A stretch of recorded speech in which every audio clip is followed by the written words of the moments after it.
Hey guys, thanks for watching the video. I know there's been a lot of talk online about what to do if you get a flat tire while driving down the highway and how it can't be changed on the side of the road. So I just decided to make a quick video today. I'm going to put a couple of brand new front tires on the rig, and we're going to use all tools that I normally carry with me when we travel. So these are the tools that we normally carry with us. We got a couple of big heavy duty jack stands here. I thought about not carrying those, but you know, if I ever have to go underneath it for some reason, you know, safety first. You might notice there's no impact here. We're actually not going to use an impact today. We're going to do it all by hand. These are tools that we got from Harbor Freight. It's a 3/4 inch ratchet. It's got a little extension. I know you guys are thinking it's pretty short. I'm a little guy, but I'm actually going to take the lug nuts off with this, and this one here is a torque wrench for it to put them back on. So let's see how it goes. Okay, first thing we're going to do is we're going to take these caps off of here, and you notice there's arrows on these caps. If you're wondering what those are for, they do serve a pretty important purpose, and we'll show that at the end of the video. Alright, so this is the tool we're going to use. A little bit of elbow grease. The tire's still on the ground. It's not going to fall off. We're just going to break these loose just to have it on the ground so the wheel doesn't turn. Just give it a little pull. Wasn't a lot of effort there. We'll see if I can do it with one hand. I mean, it's a little bit more work, but certainly something we can do. Alright guys, so the lug nuts are all broke loose. You notice I'm not wearing a jacket. That was it was a little bit of work, but definitely doable. So now I don't have a jack with me, so now on these Renegades I got really powerful lifting jacks. So I'm actually going to lift the wheels off the ground, and I'm going to do that by hitting the button.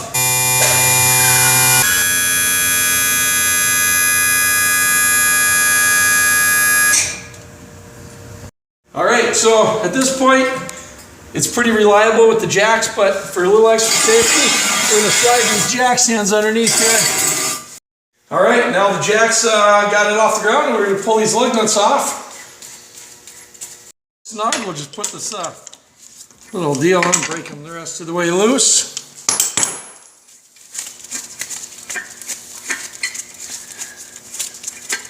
Nuts are off. We'll see if we can get the tire to come off of here. And pretty basic. Alright. We're going to lay her down and change the rubber.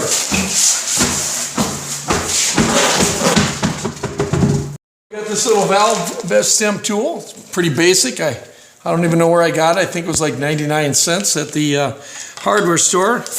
We're going to take the valve stem out, let the air out of the tire. Well, when we took the air out, when we took this little valve core out, there's a lot of pressure, and you kind of gotta have your hand on this so this doesn't go shooting across the parking lot. Might not be a bad idea to have a couple extra of these on hand. They're probably about 20 cents a piece. All right, now we need to break the bead off the tire, and we're going to use this slide handle tool. We're going to line it up on the edge of the tire.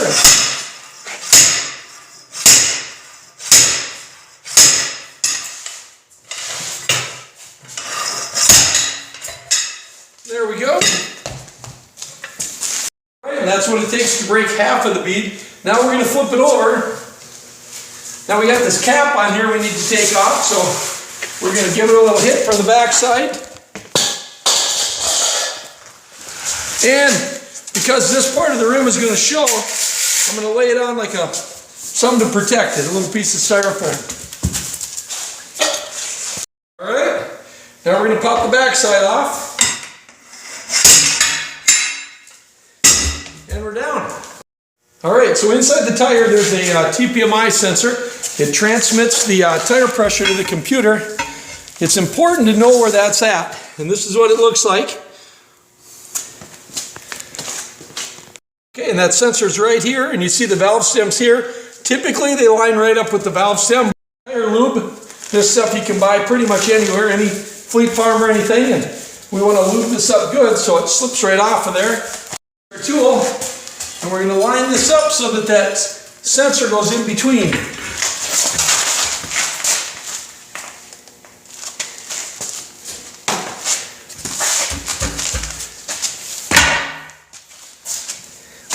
All right, just takes a little bit of force and bring this around, and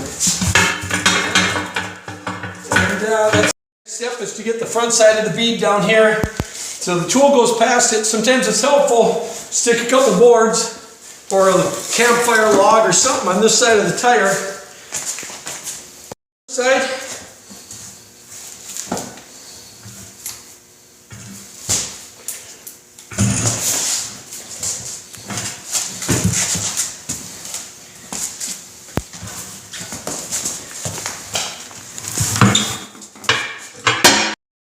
Alright, we'll move the tire out of the way. And then we'll look at the sensor. So this is what we're talking about. When the tool goes in, we need it to go like this and clear the sensor.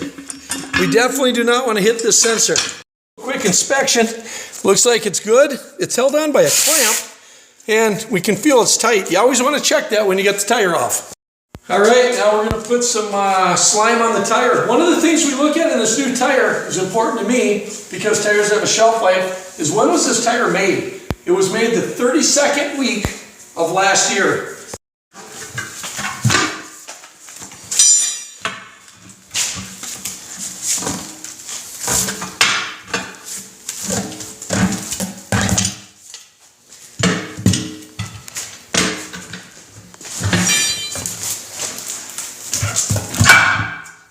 Alright, now we're going to reseat this side of it.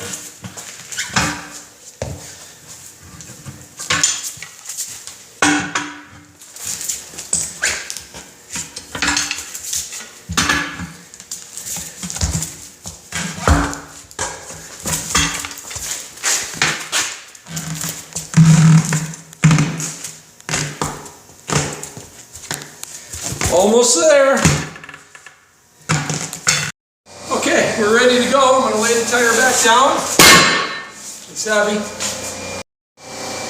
Okay, a couple things. Today we're using shop air from the air compressor in my garage. If we were on the side of the road, we would use the onboard air. Another thing you probably noticed is the tire's half underneath the truck. The reason is safety first. If there's a problem, it's going to hit underneath there. It's probably not going to take my head off. We're also going to use this quick release tool so we don't have to sit and hold our hand on here to have it inflate. All right, let's see what happens.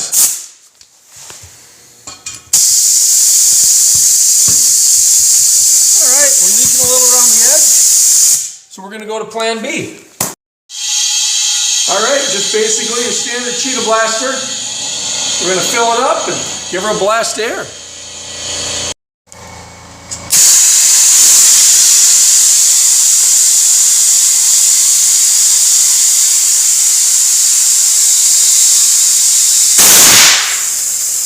Air going in.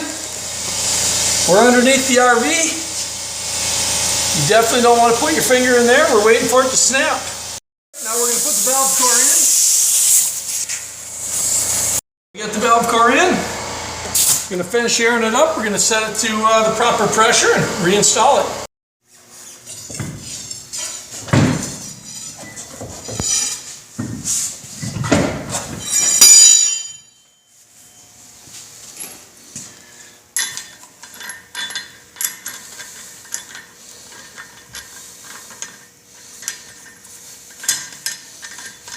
Right, so this is obviously too short to tighten them, but I just kind of want to snug them up a little bit.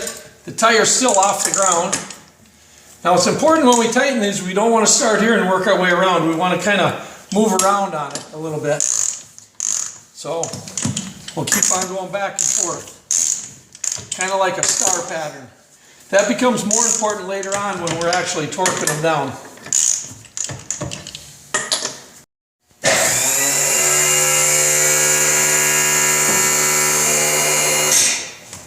Okay, so on the front side of the lug nut, there's a number written there.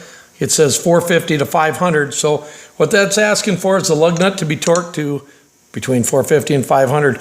We're not going to do that all at once. We're going to start with 200 pounds. And we're going to use that star pattern we talked about and work our way up.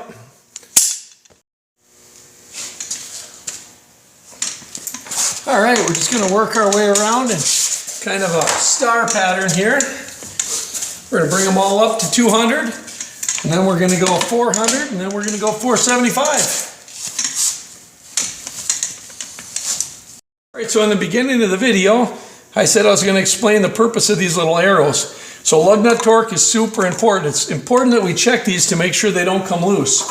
So when I put these on, I arrange them kind of so they all go in a circle like this. So when I walk by, I can look at it and say, boy, you know, this one's turned a little bit. If I see one pointing up like this, I know that it's turned and I know I need to give it some attention.